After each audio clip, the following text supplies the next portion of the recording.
Olá!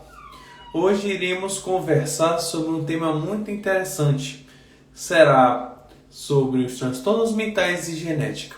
A gente tem que lembrar que o mês de setembro, ele também é conhecido como o mês da conscientização e luta e combate contra o suicídio. Mas antes do suicídio, a maioria das pessoas que cometem o ato apresentam algum transtorno mental. Apesar do nome não ser muito convidativo, como hoje a psiquiatria chama ou engloba o grupo de doenças que remetem o sistema nervoso central, que não tem nenhuma causa orgânica. O que é uma causa orgânica? É que tem realmente uma alteração, por exemplo, hepática ou renal ou em algum outro órgão e por isso causa a doença. O transtorno mental, ele tem uma característica muito forte, que é envolver esse grupamento de doenças. Nós temos que falar sobre os transtornos depressivos.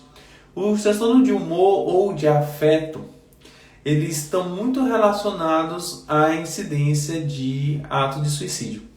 Quando a gente fala em afeto e humor, é como se o afeto fosse o clima e o humor fosse o tempo. O humor seria uma coisa mais estacionária, aquele dia. Já o afeto, ele é como se fosse períodos ou fases. A gente sempre fala nos transtornos depressivos, a gente divide em dois tipos. Os transtornos depressivos unipolares, onde há apenas depressão ou hipotimia, como via de regra os psiquiatras gostam de chamar, e eutimia. Eutimia é quando o afeto está, entre aspas, normal. E as depressões e os transtornos bipolares, onde a pessoa ela tem a variação entre a depressão e a euforia, também conhecida como mania. E claro, o período estacionário de eutimia, que seria o período normal. É muito interessante que os dois tipos de transtornos depressivos, seja unipolares e bipolares, eles são fatores de risco importantíssimos para o suicídio.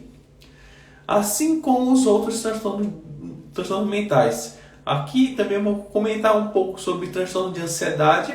O transtorno de ansiedade generalizada de uma forma mais ampla, e existem alguns transtornos de ansiedade mais específicos, como a fobia específica, por exemplo, aracnofobia, que é medo de aranha, ou, por exemplo, até mesmo o transtorno de ansiedade com agorafobia, que é medo de lugares abertos. Ainda nos transtornos de ansiedade, a gente tem que lembrar do TOC, do transtorno obsessivo compulsivo, e também não podemos deixar de falar sobre a síndrome do pânico. Tudo isso faz parte dos transtornos ansiosos. O último grupo de transtornos mentais que eu vou falar é um pouco sobre os transtornos esquizoides, que entra a esquizofrenia. Esquizofrenia a gente divide em dois grupos, a esquizofrenia catatônica e a hebefrênica. A hebefrênica é a mais comum, que é aquela onde a pessoa escuta vozes, tem a sensação de que está sempre sendo perseguido, e a catatônica tem inclusive acometimento multissistêmico, e é uma forma mais grave da esquizofrenia. Esses transtornos mentais são fatores de risco para o suicídio. Quando a gente fala no ato do suicídio, ele mostra a falência de todo um sistema. O sistema tanto familiar, quanto educacional, quanto do trabalho, quanto de tudo. E a partir do momento que ocorre um suicídio em uma família, aquela família demora anos para conseguir se recuperar. Mas a gente tem que lembrar o seguinte: transtornos mentais são doenças seríssimas e elas devem ser tratadas. A pergunta é: estou conversando com um médico geneticista. O que transtorno mental e genética tem a ver? Muita coisa. Muito mais do que a gente pensa. Eu vou começar falando sobre um tema que vocês sempre me escutam falar, que é perda gestacional de repetição. quando a mulher e o casal em si tem uma perda gestacional, via de regra, as mulheres elas sofrem muito mais do que os homens. E essas mulheres, muitas das vezes, elas chegam com um quadro de ansiedade descontrolada, muitas das vezes elas chegam com um quadro de transtorno depressivo mesmo, onde há necessidade de intervenção medicamentosa. E é nesse momento que quando eu falo que o melhor tratamento para a perda gestacional é recuperar a autoestima do casal, isso também reflete a necessidade de recuperar o estado mental daquela futura mãe. Por quê? Porque não adianta simplesmente oferecer tratamento, Craxane, teste genético de embrião, fecundação in vitro, se não está ocorrendo o bem-estar psicossocial dessa mulher. Temos que lembrar, inclusive, que o conceito de saúde não é a ausência de doenças, sim o bem-estar físico, mental, social, econômico de uma pessoa. Como a gente prefere chamar, o biopsicossocial. E isso é muito importante. Quando a gente está falando de perda gestacional de repetição. A mesma coisa acontece com as tentantes. Quando a gente fala em tentantes que estão passando por tratamento de fecundação in vitro, muitas das vezes elas chegam extremamente ansiosas e aquela ansiedade ela tem que ser muito bem manejada pelo profissional de saúde. Por quê? Porque uma ansiedade mal manejada pode levar a um transtorno de ansiedade de verdade, onde é necessário, inclusive, tratamento de remédios. Ainda falando sobre tentantes, a partir do momento que o tratamento de fecundação in vitro ele mexe muito com o psique do casal, pode levar a um quadro depressivo. Fora, claro, toda conjuntura da sociedade de cobrança em cima daquele casal, que isso também pode levar a algum problema em algum dos dois cônjuges. Isso a gente está falando muito sobre a parte de genética de casais. Agora vamos falar um pouco sobre síndromes genéticas. A principal síndrome genética que pode levar à esquizofrenia se chama síndrome de George, ou síndrome da deleção do 22q. A síndrome de George, ela é, a partir da adolescência, fator de risco gravíssimo para a esquizofrenia. E uma criança que já tem um atraso no movimento, possivelmente deficiência intelectual e mais esquizofrenia, ela é uma séria candidata a, infelizmente, cometer ato de suicídio. Então, o diagnóstico correto da criança com atraso de movimento, transtorno do espectro autista, é fundamental para a gente tentar prevenir alguma incidência de transtorno mental naquela criança ou adolescente e poder, de fato, prevenir suicídio naquele grupamento daquelas pessoas. Outra situação que é muito interessante, ainda falando sobre síndromes genéticas, é que se um casal tem um filho mal formado, ele vai sofrer por todas as fases de Kübler-Ross, até a aceitação. A depressão, a barganha, até chegar finalmente na aceitação. E o que acontece? Nesse momento, muitos casais eles entram num quadro de negação muito, muito forte. E aqui que está a grande função do médico geneticista, tentar fazer essa passagem até a aceitação ser muito mais fácil. Não que seja fácil, mas tentar auxiliar aquele casal para que ele não entre no caminho de algum dos transtornos mentais, principalmente relacionados a transtorno depressivo. E, claro, a gente tem que tomar muito cuidado nessa questão relacionada às síndromes genéticas.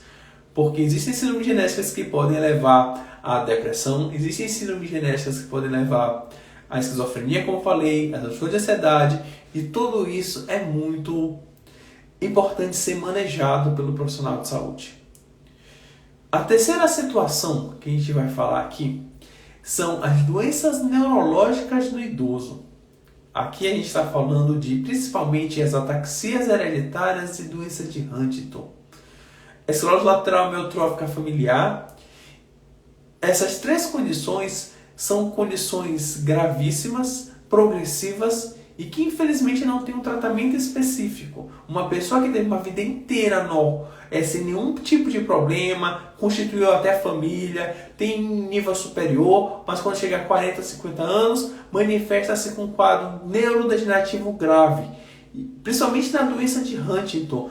É muito comum pessoas com doença de Huntington ter transtorno depressivo e possivelmente cometerem suicídio por conta da evolução da doença. Isso é muito importante. O profissional de saúde ele tem que estar muito antenado para isso daí. E a família tem que estar muito ciente disso. Quando a gente fala ainda sobre as doenças neurológicas no idoso, no adulto, a gente também entra na parte dos testes preditivos em genética. É possível tentar predizer uma doença neurodegenerativa a partir de testes genéticos. Ou seja, eu posso prever se uma pessoa vai ter doença de Huntington. Se o histórico familiar dela for positivo, ou seja, tem pessoas com doença de Huntington na família, e principalmente relacionados a esse tipo de evolução. Aqui eu não posso deixar de falar relativo à doença de Huntington, porque, via de regra, o filho vê o pai evoluindo com a doença de Huntington. E ele tem risco de ter doença de Huntington. E essas pessoas que estão em risco, elas entram num quadro de negação muito forte. E nesse quadro de negação podem, inclusive, ter associado quadros depressivos. E, infelizmente, já ocorreram casos de suicídio pós-teste preditivo. Eu gosto sempre de falar, teste preditivo é uma situação muito grave. A gente não vai chegar pedindo exame para prever doença ou para ser bola de cristal. O médico geneticista, a gente tem uma função muito mais ampla de poder prevenir doenças graves, mas o principal, ainda relacionado ao transtorno depressivo e doença de Huntington principalmente, é que antes de fazer a solicitação de qualquer teste preditivo, a gente sempre vai avaliar se aquela pessoa está pronta para receber aquele diagnóstico e principalmente a pessoa tem que querer. E para a pessoa poder querer fazer um teste genético, ela tem que ter autonomia. Ela tem que o exame ele tem que ser justo. A gente utiliza a equidade. O exame genético não é para todo mundo. Quando a gente fala em doença de Huntington, a gente toma muito cuidado, porque existe esse problema de risco aumentado para suicídio em pessoas com doença de Huntington. O último grupo de doenças que eu vou comentar diretamente que tem condições genéticas associadas é na parte de câncer hereditário. Câncer hereditário é muito importante a gente avaliar a situação que a gente solicita o exame genético, porque ainda pensando na autonomia do sujeito, a pessoa tem que querer saber dessas informações. Não é porque eu tenho uma mutação no BRCA1 que eu vou ter câncer, é que o risco ele é aumentado para ter câncer, mas existem muitas pessoas que têm transtorno depressivo, tem muitas pessoas que têm quadro de ansiedade não controlado, vindo para a genética para tentar prever doença de Huntington,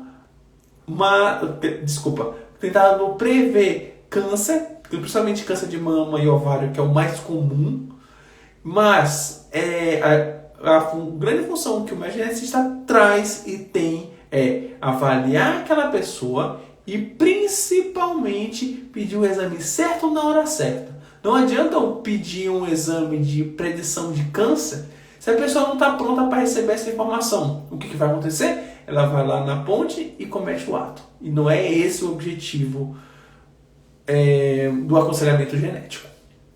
Aqui a gente falou um pouco sobre, para quem está chegando agora, a gente falou um pouco sobre transtornos mentais em atendimento de genética de casais, em especial perdas gestacionais e reprodução humana. Eu falei um pouco sobre as síndromes genéticas e os transtornos mentais, em especial a síndrome de George, que está muito relacionada à esquizofrenia. Aqui a terceira situação foi as doenças neurológicas no adulto. E a quarta situação, que é câncer hereditário. Ou seja, são 4 situações, porque extremamente sérias, que a gente tenta trazer para que a pessoa ela possa passar pela fase de Kübler-Ross mais levianamente, de uma forma mais fácil até chegar na aceitação. Ainda falando sobre isso, agora a gente vai entrar em transtorno depressivo não relacionado a nenhuma doença genética, que é onde a genética consegue ajudar uma pessoa que está com depressão. Como que a genética consegue ajudar uma pessoa que tem ansiedade? Como que a genética ajuda alguém que tem esquizofrenia? A gente consegue ajudar de várias formas. A primeira delas é com um teste genético de farmacogenômica. O que é farmacogenômica? Existe um ramo hoje da genética que trabalha interação de fármacos e os genes. O remédio, quando a gente ingere, seja ele fluoxetina, paroxetina, carbonato de lítio, ou até mesmo aripiprazol, ou antipsicóticos, haloperidol, eles são sempre metabolizados no fígado a partir de alguns citocromos. Os citocromos são receptores que metabolizam as drogas. A partir dos citocromos, a gente tenta avaliar quais seriam as drogas melhores indicadas para cada caso. Por exemplo, se a pessoa tiver os citocromos corretos para, por exemplo, sertralina, que é um antidepressivo do tipo inibidor seletivo de recaptação de serotonina, o que acontece? Eu consigo prever se esse remédio vai ser bem metabolizado, mal metabolizado ou hipermetabolizado, que tem uma ação super eficaz. E o que acontece? A partir da extração de DNA feita com sangue periférico ou saliva, a gente consegue sequenciar esses citocromos, vários genes relacionados a citocromos, e eu consigo avaliar as drogas relacionadas ao caso. Normalmente, o que acontece? A gente tem um resultado se aquela droga deve ser usada conforme a bula ou deve ser evitada. Eu tive uma paciente que ela tinha transtorno bipolar. Ela tinha um quadro de transtorno bipolar grave, onde além da questão do transtorno bipolar, ela tinha um problema a mais, que era o ambiente de trabalho. Ela era aquelas pessoas que trabalham na justiça para entregar oficial de justiça. Para ser mais simples, ela é oficial de justiça.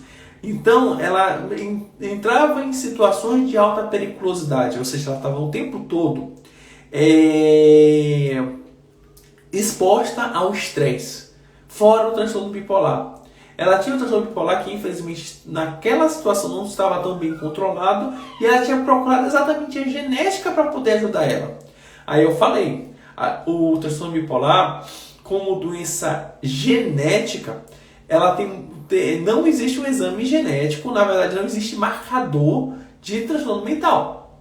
Não existe um exame que vai me dizer que uma pessoa tem depressão. Não existe um exame que vai me dizer que uma pessoa tem ansiedade.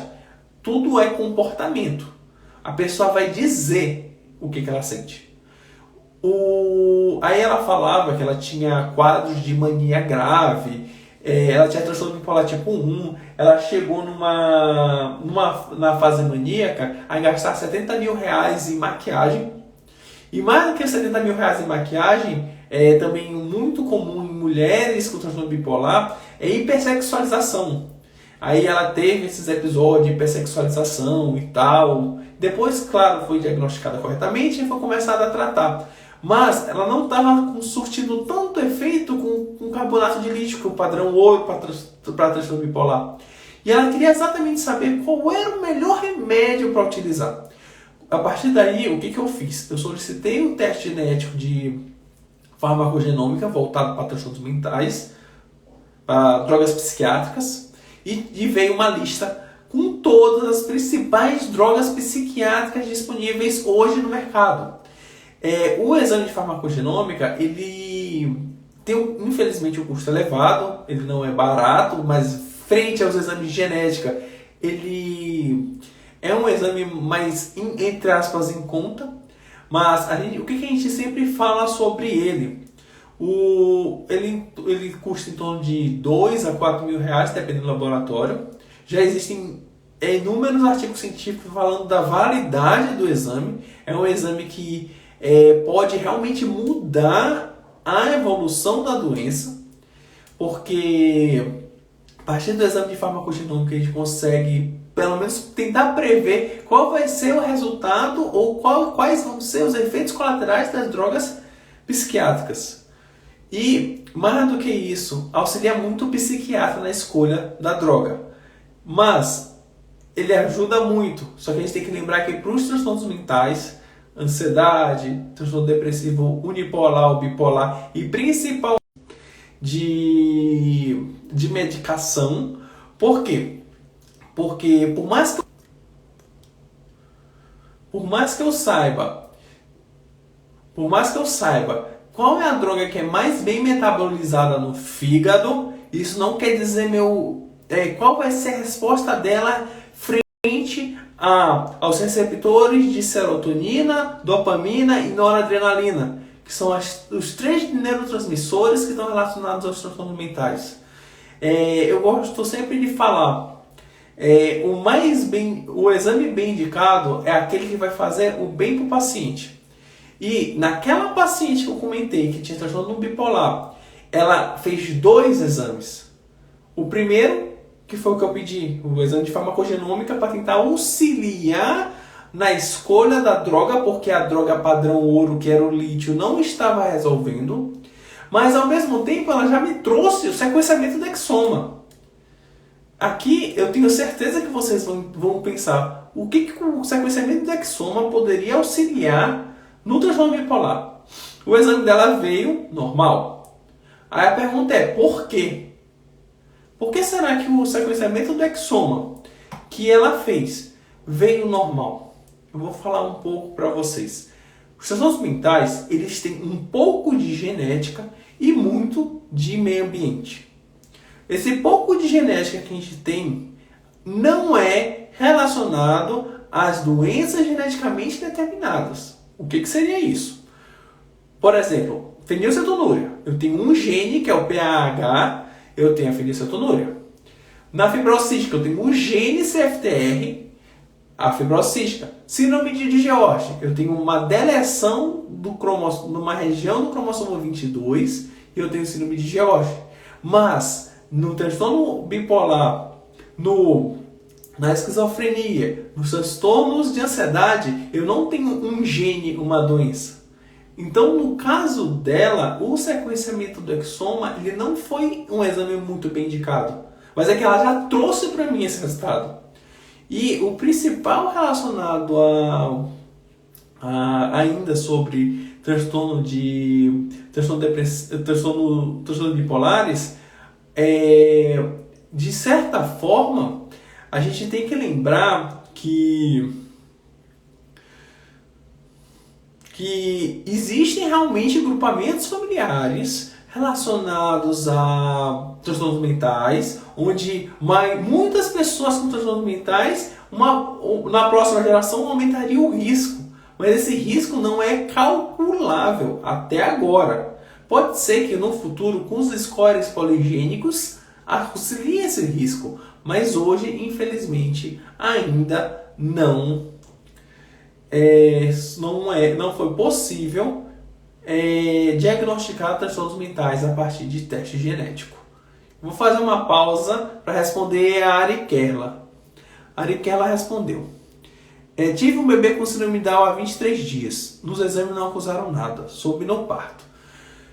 Não tem nenhuma relação diretamente com...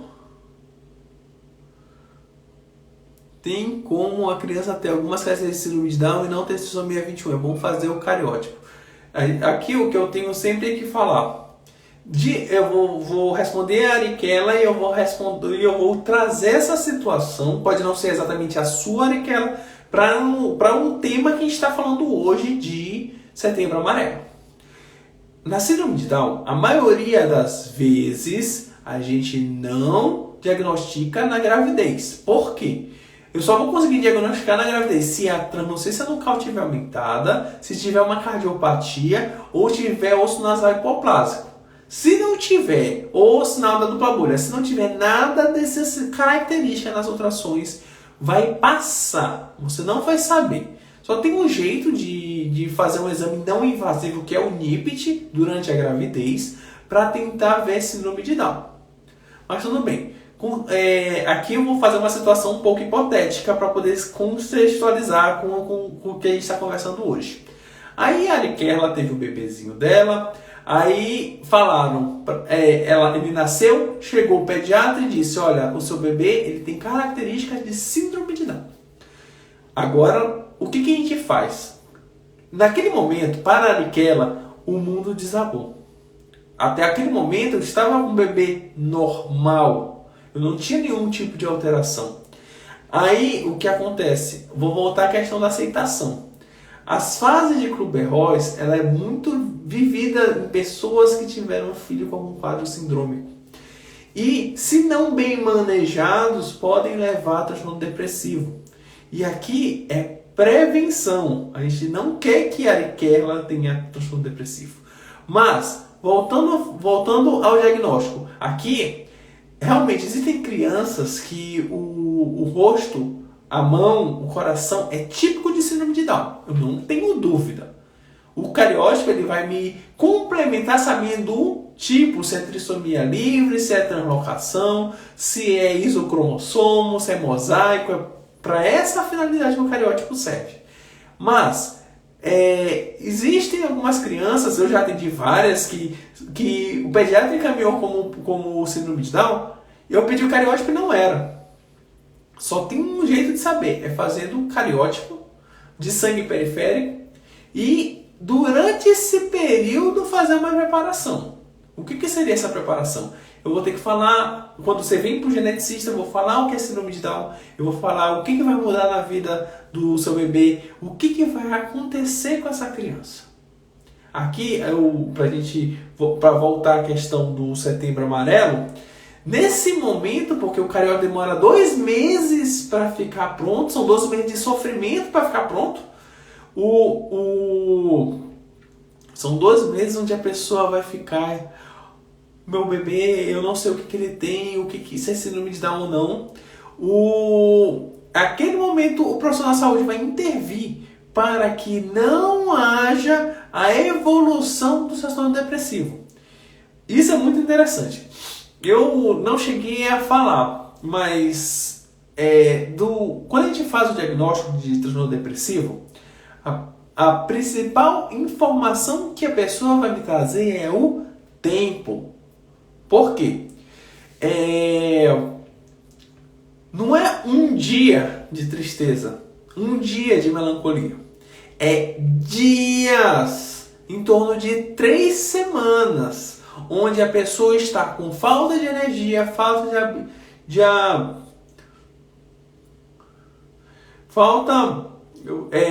de apetite, falta de lazer, de prazer, tudo isso voltado ao transtorno depressivo. E principalmente, a gente tem sempre que falar, os remédios psiquiátricos eles demoram muito para fazer efeito. Eles não são que nem remédio para gripe, que um comprimido você não tem mais sintoma de resfriado. Aqui, uma fluoxetina demora no mínimo 3 semanas para começar a fazer efeito. Um bupropiona é quase mais de 1 mês.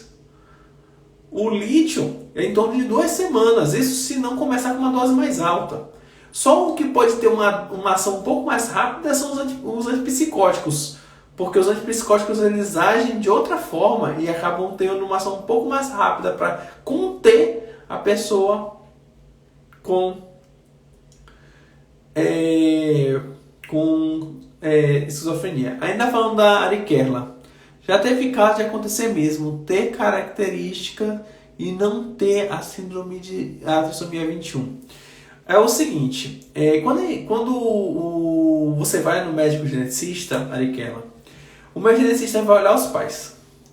Às vezes, um dos pais é descendente de, por exemplo, indígena, que tem muito ponte nasal baixa, e telecanto, normalmente indígenas têm essas características e confundem mesmo. Mas tem algumas outras características que a gente vai olhar. Vai olhar se ele está hipotônico, que é quando ele está muito molinho. A gente vai ver os marcos do desenvolvimento, se o desenvolvimento está normal, falar um pouco mais contra a trissomia 21. E tudo isso a gente tem que avaliar para poder dar um diagnóstico mais certeiro possível. Assim como você falou, não consigo dormir. E é exatamente aí que o profissional da saúde vai tentar intervir. Não é lhe dar remédio de qualquer jeito, não lhe empurrar Rivotril para você dormir. O nosso objetivo principal está relacionado a manejar de uma forma mais tranquila o diagnóstico e a aceitação do diagnóstico. Aqui, ainda falando sobre isso, você fala quanto à mão e o pé. Via de regra, muitas crianças com síndrome de Down têm prega palmar única.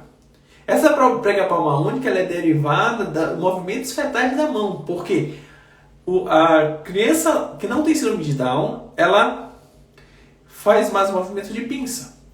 Crianças com síndrome de Down faz mais movimentos de abre e fecha. Por isso a prega palmar única. Então é uma característica que fala a favor. Mas existem muitas crianças com síndrome de Down que não tem prega palmar única. Entendeu? Tudo isso está relacionado com a síndrome de Down. A Érica falou assim, a minha bebê era cardiopata e tinha suspeita de ter deleção do 22. A deleção do 22, ela tem algumas características. A primeira delas é a alteração de truncos arteriosos, alteração cardíaca. E, além disso, ela tem a face típica de pessoa com síndrome de George, que tem um nariz tubular. E outra característica que ela tem é fenda lábio-palatina, lábio e fenda lábio e palato. E eu estava voltando na parte do Setembro Amarelo, esquizofrenia na adolescência. É muito comum, cerca de 20 a 30% dos casos de síndrome de George tem esquizofrenia na adolescência. A deleção do 22 é uma alteração que acontece na criança e não vem dos pais, mas a gente tem sempre que avaliar o casal como um todo, porque essas informações são muito importantes. Mas voltando ao tema de Setembro Amarelo, você, Érica, possivelmente deve ter sofrido muito com a perda do seu bebê. E aquele manejo, o trato daquele momento, desde do recebimento da certidão de óbito até você chegar até o diagnóstico correto do seu bebê, ele passa por uma série de fases. E é muito importante você estar muito bem ciente disso antes de uma próxima gravidez. A Ariquela, ainda para falar com você, dedão do pé mais distante a gente chama de Sandel Gap. É um tipo de característica que pode estar presente em síndrome de Down, mas eu acho que o mais importante no seu caso é procurar um médico geneticista. Porque mesmo se o resultado não for confirmatório para síndrome de Down, porque durante a nossa consulta a gente vai ver desde a parte do desenvolvimento da criança e vai principalmente lhe mostrar possibilidade de como vai ser o futuro dessa criança. Aqui, para a gente finalizar o tema relacionado a transtornos mentais, eu gostaria de dar algumas considerações finais. Os transtornos mentais são tratáveis, não são frescura, não são falta de Deus, não são nenhuma dessas outras situações. São neurotransmissores que estão desregulados. A gente precisa corrigir essa desregulação dos neurotransmissores. Por quê? Porque são eles que controlam a condução elétrica dos nossos neurônios. Por exemplo, na depressão, ocorre um alentamento da velocidade do neurônio. Por isso que a pessoa tem depressão, ela fica mais lenta e ela fica mais devagar. Na mania ou na euforia é o contrário, a velocidade da transmissão do neurônio é mais rápida. Por isso o verborreico, por isso o eufórico, por isso a autoestima elevada, típica de pessoas que estão em fase maníaca. Na ansiedade, na depressão, na esquizofrenia, cada um age de uma forma diferente. A gente tem sempre que avaliar cada situação e, principalmente, não podemos nos esquecer que uma pessoa que cometeu suicídio foi uma pessoa que tinha um transtorno mental que não foi escutada. Só vou comentar, infelizmente eu já tive amigos próximos que cometeram um ato. Um deles, inclusive, foi há poucos anos, se não me engano foi ano passado. E o que aconteceu? A família não aceitava o diagnóstico, não entendia o que era transtorno mental, não entendia que ele precisava de ajuda e, infelizmente, ele cometeu o ato. Só leio os dois últimos comentários. Ariquela, infelizmente na cidade que eu moro não tem geneticista. Assim, se você puder, pode ser feita a avaliação via telemedicina. Isso já lhe auxiliaria muito, viu, Ariquela? Érica, vou marcar uma consulta quando estiver em São Luís para nos auxiliar nesse processo. Excelente profissional. Muito obrigado, Érica. É um prazer lhe atender. Você e o seu marido, estamos sempre à sua disposição. Idiomics. Caio, fala um pouco a ansiedade. Conheço uma pessoa que tem e gostaria de entender como lidar com isso. Transtorno de ansiedade, como eu falei, a gente tem vários tipos de transtorno de ansiedade. Tem o transtorno de ansiedade generalizada, que leva a palpitações, leva até mesmo síndrome do pânico. Tem o transtorno de ansiedade que está relacionado às fobias específicas, ou seja, a ansiedade está relacionada à aracnofobia, é medo de aranha, ou diversas fobias. Se você procurar no Google, tem 1 milhão de tipos de fobias. A pessoa ela aumenta muito aquela sensação de mal-estar. Eu gostaria de falar, o que é ansiedade? Assim como na depressão, que eu falei que a depressão são 3 semanas, o nome ansiedade quer dizer medo patológico. Medo patológico é uma situação em que a pessoa, antes de chegar a um momento estressante, ela já começa a sentir medo. A principal ansiedade que as pessoas têm é fobia social. Eu tenho medo de apresentação, medo de falar em público, isso é um tipo de ansiedade. Mas existe a ansiedade que é normal e a ansiedade que é patológica. A patológica ela começa a realmente afetar a sua vida.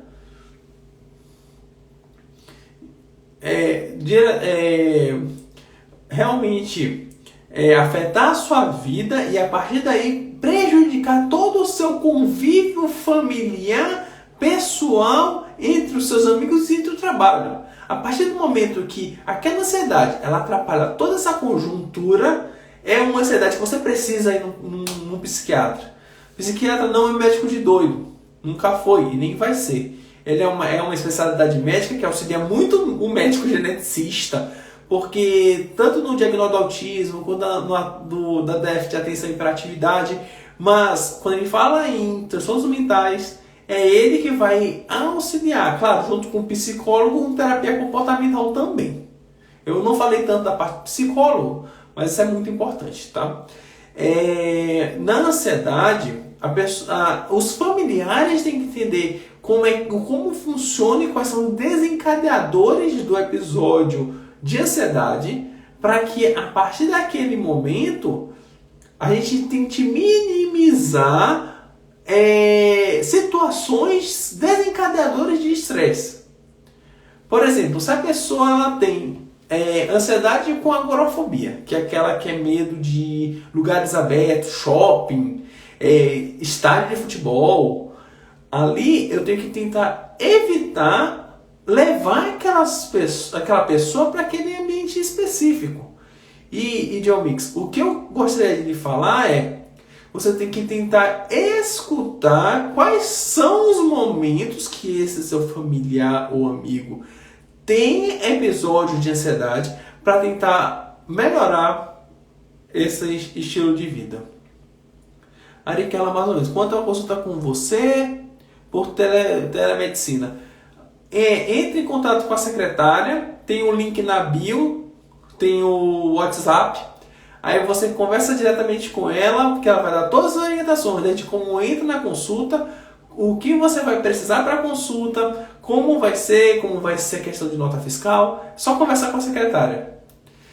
Assim, para a gente finalizar por hoje, muito obrigado pela audiência de vocês, fico lisonjeado pelos coraçõezinhos que eu recebi hoje. Acredito que para setembro, nós tivemos ontem o Setembro Verde Esperança na prevenção da anóxia neonatal, porque a criança com anóxia vem parar na mão do geneticista para tratar depois. E hoje, como mês de conscientização do suicídio e, na verdade, eu amplio um pouco mais, mês de conscientização dos transtornos mentais, o melhor caminho para a gente encontrar a cura dos transtornos mentais, ou pelo menos o controle deles, é isso bem daqui. É escutar a pessoa, ver o que ela está sentindo, para que a gente possa intervir e melhorar a vida dessa pessoa. Transtornos mentais não tem cura rápido, não melhora que nem gripe, é muito jogo de paciência, mas você consegue salvar uma vida. Porque, como eu falei mais cedo, uma família onde teve uma pessoa que cometeu suicídio nunca mais se recupera. Ou demora muitos anos para se recuperar. Foi um prazer estar aqui essa noite com vocês. Próxima semana teremos Outubro Rosa. Vamos falar sobre câncer de mama. Aqui eu amplio um pouco mais. Câncer de mama e ovário hereditário. Vamos falar sobre BRCA1 e BRCA2. E assim como a gente encerra hoje o Setembro Amarelo, vamos começar o Outubro Rosa com o pé direito. Muito obrigado pelos coraçõezinhos, obrigado pelo carinho. Até semana que vem.